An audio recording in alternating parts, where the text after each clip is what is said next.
Sore-sore budal ning pawon gawe cemilan andalanku pentol cilok, guys. Lah iki mang bumbune ana bawang karonan batang daun pre ku tak gongso dhisik, terus tak ulek. Lah terus ning ngadah liya ki tak siapno tepung terigu. Karonan bumbune sing bar tak ulek mau tak cempurna. Iki kanggo bahan biyange ya, guys ya. Mari ngono terus kayak uyah karonan ro iku terus disori banyu.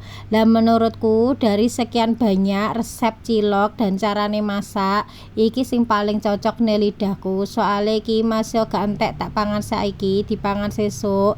Pentole ku gak alot, ya tetep empuk ora kaya watu ngono lho, guys. Lah mari ngono terus diaduk-aduk dimasak ning dhuwur kompor, dimasak nganti kenthel kaya ngene lho, guys. Nah, lah nek wis teksture kaya ngene iki terus dientas, terus diimbahi karonan tepung tapioka seprapat.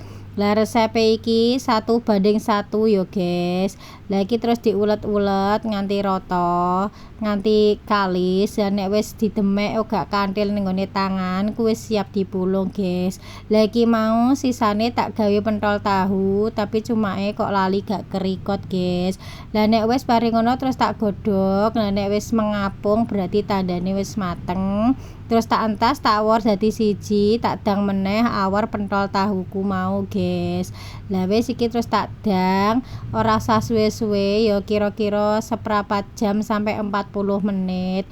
Dan nek didemek ngene iki wis gembuk gak alot berarti tandane wis mateng. Lah ngene iki cocoke dipangan karonan bumbu kacang.